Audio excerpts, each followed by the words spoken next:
I'm here in Maryland, and today we're talking about sleep. This week, I believe it's this week, is Sleep Awareness Month. Oh, Sleep Awareness Week. But it's always important to get better sleep. You don't wait for the week to get it. Get it every day, because the better sleep you have, the better sleep your kids have, the better we feel when we wake up in the morning and we're ready to start our day. We're less irritable, we're less fussy, we're less moody, we feel great. And sleep, what's key to sleep is the quality of sleep. People always ask me, what are the hours that my child should be sleeping? And honestly, whoops, sorry.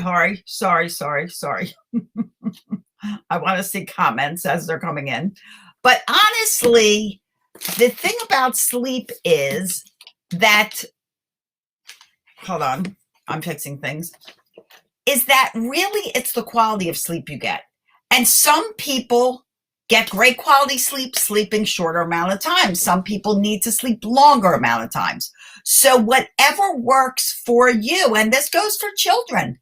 Not all children will sleep exactly the same. They're just like adults. Some require more sleep, some need less sleep. So there's a variation of the amount of sleep you need as a human being. The important thing is the quality of your sleep. So as you're joining me, guys, say hello. Let me know who you are so I can say hello back.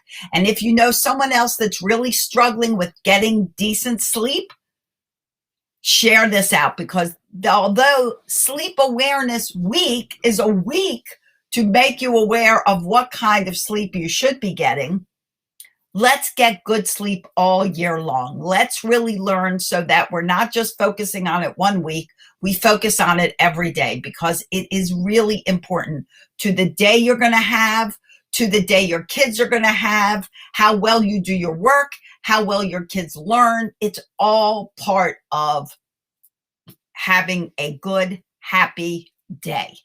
Okay, so we're going to go over 12 ways that you can get more sleep. And I really encourage you to take some of these and put them into action. Reach out if you need help. I'm a sleep coach. I'm a family empowerment coach. And what I mean by family empowerment is it takes all things. So I'm a nutritionist. I'm a weight management coach. I'm a sleep coach. I'm a child behavior expert. All of these things incorporate to making your family the best it can be. Reach out to me if you need help. That's what I'm here for. It's a sign of strength to get help. It's a sign of weakness to decide, well, this is where I am and I know everything and it's just not working. Well, clearly you don't know everything if it's not working. But let's learn a little bit about sleep now, okay? Number one, this is really important. Your wake-up time and your bedtime is important. 7 days a week. It should be consistent, okay, for you and your children. I know on the weekends we like to let kids who normally go to bed at 8 o'clock go to bed at 11 because it's the weekend. But they will get much better sleep if you choose a bedtime and a wake-up time. Same with you. Your quality of sleep will be much better with a fixed bedtime and wake-up time. In the summertime, when your kids are off from school, don't vary from their bedtime more than like an hour. Don't be like, well, you're off of school, so no worries. We're just going to, go to bed whenever you want. Number one, you're going to mess up their sleep patterns. Number two, when they go to get back to school, they're going to have a really difficult time waking up. Hi, Stacy, and thank you for sharing to Carly. Okay, number two, dream big. Dreams are an indication that you are going the full cycles of sleep, that you have entered the REM cycle. If you don't dream, I want you to ask yourself, and honestly, put a comment in. If you dream at night, give me a 1. If you don't dream, give me a 2. Because if you're not dreaming, and it's not to say you're going to, remember a dream every night, but if you're overall not dreaming, you are not completing the 4 important cycles of sleep, and you're not entering that REM cycle. Okay, routine, nighttime routine. So let me tell you about the brain. The brain also has cycles, work cycles, sleep cycles.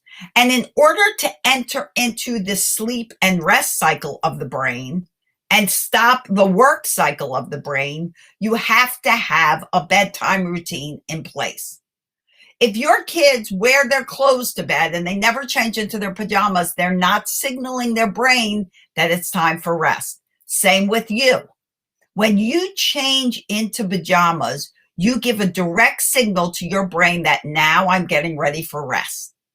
When you have that nighttime routine in place, maybe you take a shower or bath, you brush your teeth, you get into your pajamas, maybe you have a cup of tea, maybe, if you have kids, you read stories, you talk about the day, whatever is part of that routine, and then lights out, that is setting up your brain for rest. So have a routine in place for you, have a routine in place for your children. Eat healthy all day. I know we hear it a lot, but it's true. If you're eating a lot of sugars and garbage that changes into sugar in your body, you are just zapping your body. That's all you're doing. You're kind of electrifying it, full of energy and collapse, because sugars shoot your energy up and drop it. And then you go into this mellow, moody, dragging mode. And then you have more sugar to shoot it up again. Stop with that. Stop with that roller coaster of sugar. If you need to have something sugary and you want to have a treat, make it a treat, not consistent. Overall in your day, eat healthy. Have healthy grab and go snacks in your fridge for you, your kids. Carrots they can grab, celery, grapes, things that they can grab that are healthy. That is not like a candy bar. And a lot of those breakfast bars or protein bars, check the ingredients, because a lot of them are like a glorified candy bar and they're going to jump up those sugars. Okay, so eat healthy all night. Great snacks at night if you're hungry before you go to bed, and many people are. It is not bad to eat before you go to bed, because for many people, they need to eat before they go to bed. But certain things are good for you to eat before bed, like poultry, cereal and milk. Actually good as long as it's not heavy in sugar to drink before you eating. Cereal milk is eating. Milk, warm milk, actually is proven to help you sleep. Yogurts, banana, things like that are good to have before bed. And you can make ice cream out of a frozen banana. Blend it up and you have ice cream. It's amazing. It's amazing how it works. A great strategy. If your kids want ice cream before bed, what a great thing that they can help you make before they go to bed is a frozen banana ice cream, or what I like to call nice cream. Add a little milk, it blends right up. You should try it. Sugar, caffeine, if you have it, make sure it's a good 6 hours before you go to bed. 6 hours, okay? Because caffeine will keep you up. Like the other day when I was drinking an unsweetened iced tea from McDonald's, which I love their unsweetened iced tea, and I drank it, of course, has caffeine in the afternoon, which I usually don't do, but I was just in the mood. I was up half the night. Okay, your bedroom and your kid's bedroom should be comfy and fluffy and dark and cool. That helps you sleep. White noise. Running a fan is perfect because it keeps the room cool and it runs a little white noise throughout the room. If you can't sleep and you're just laying there, get up. Get up and do something calming. Don't get up and decide I'm going to clean my house, because that's just energizing. Get up and read. Get up and listen to music. Do something calming. If you crochet or knit, do something relaxing if you just can't sleep. Make sure during the day, and this absolutely goes for your kids too, that you're active. A child that's just sitting around all day is not going to sleep well. Why? They're not active. They're not tiring their bodies out. The same goes for you. Do some form of activity during the day so that you sleep well at night. Okay, So we got 4 more. Electronics and screens off an hour before bed. Do not let your kids play video games up into bed. Do not let them, be on their phones during when they're supposed to be sleeping or right before sleeping. Electronics give your brain the message that it's party time. We don't want party time. We want sleep time. Party time doesn't sleep. Party time parties. Sleep time sleeps. Electronics off an hour before bed. Number 10, do a brain dump. That means you get a pad of paper, you get a pen, let me show you what these are, and you write down everything you need to remember for tomorrow, or maybe you did get done today on that paper. Then it is out of your brain and it's on paper. And you can even leave this pen and pad next to your bed so that if you wake up in the middle of the night and you're like, oh my gosh, I forgot to write up that essay or whatever it is, write it down. Once it's out of your brain, it's written down, your brain can rest. Number 11, if you have difficulty sleeping at night, avoid naps during the day. This is for you. Your kids, little kids still need naps. But for you, don't nap. That's only going to make it harder for you to sleep at night. And number 12, if you are, did I say I was giving you 10 tips or 12? I don't know. Anyway, it doesn't matter. If you wake up a lot during the evening, during the night, not the evening, when you're sleeping, like you sleep an hour, you wake up. You sleep a couple hours, you wake up. You are going to bed too early. In order to condense that sleep into a good night's sleep, go to bed later and wake up earlier. So start condensing that sleep into maybe 6 hours instead of 10, or maybe into 8 instead of 10. And when your alarm goes off, get up. The snooze button is not your friend. Okay, so that's it, guys. That is 12 ways you can sleep better, not longer. And remember that sleep leads to all the joys of life. Good sleep makes you ready to go, ready to start your day, reduces stress, reduces chaos, helps you learn better, helps you be better. Hi, Ahmed. Sleep better, not necessarily longer. Okay. And set this up for your kids too. 1, a consistent bedtime and sleep time. 2, dream a lot. 3, keep a bedtime routine in place. 4, eat healthy all day. 5, drop the caffeine and sugar 6 hours before bed. 6, make your bedroom comfy, cozy, dark, and cool. 7, if you can't sleep, get up and do something relaxing. 8, be active during the day, exercise, do stuff.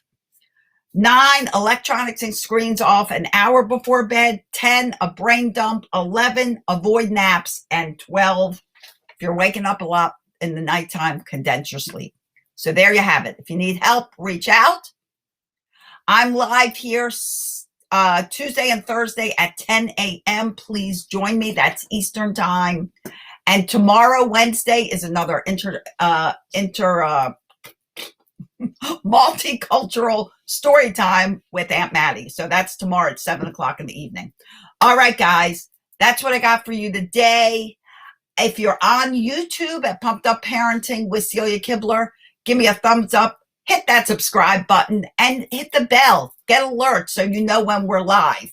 Lots of great parenting tips on YouTube and story time for your kids. And everyone else, if you're out there on Facebook and you're not part of our Pumped Up Parenting group on Facebook, please hop over there and join us. It's free. We'd love to have you. Lots of great information for parents and lots of great camaraderie, friends. A lot of people have made lifelong friends in this group, or at least for far, that are lasting life. All right, guys, as always, I wish you days filled with peace, love, tons of laughter, because it really is the best medicine. And I'll see you here next time in Pumped Up Parenting. Bye, everyone.